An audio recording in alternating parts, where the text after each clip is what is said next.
Good morning, everybody, and welcome back. This is our second video of the day, and this one is on the expensive price we will pay for ignoring climate change. Let's get right on in. How is the failure to identify the economic costs of climate change related to the failure to act?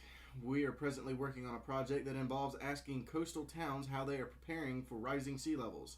Some towns have vulnerability assessments, some towns even have a plan, but it's rare that a town indeed actually begins to carry out that plan.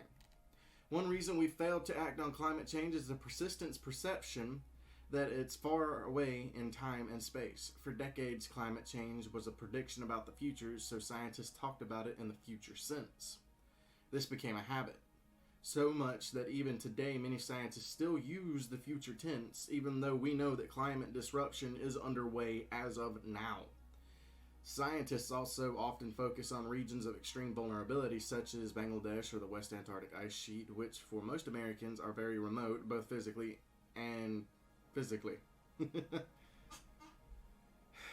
The underestimation of the costs of climate impact add to this deliberation deception of climate change deniers who promote the misleading narrative that fixing the problem is too expensive and it will be cheaper and easier to adapt.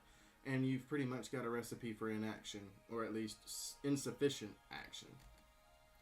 People need to know how dreadfully expensive climate inaction has already become and how much more expensive it will become if we don't get our act together.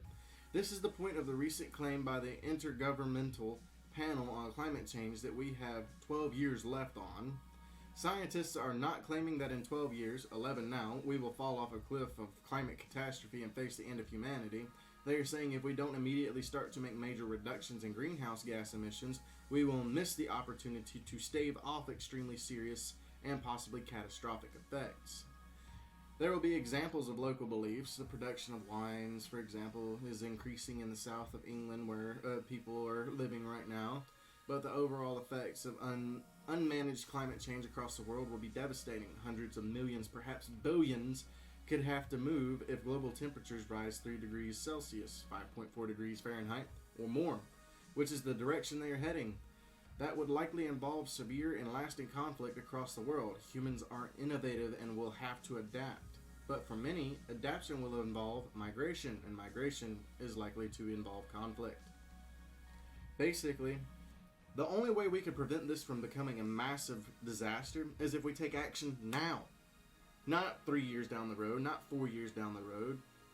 It's got to be now. We've got to go ahead and get people to start standing up for climate change and actually being able to defend what's actually going on. If you look at the facts, it's undeniable. We are consistently and always at battle with it. It's getting hotter. It's not getting colder. We are killing our ozone layer. That's all the time we've got for today, everybody. If you will, please remember we have a Buzzsprout, an Anchor, an Instagram, a Twitter, our YouTube channel, of course, a Reddit, and a Facebook. All right, everybody. Remember, finally, we are here. Thank you very much.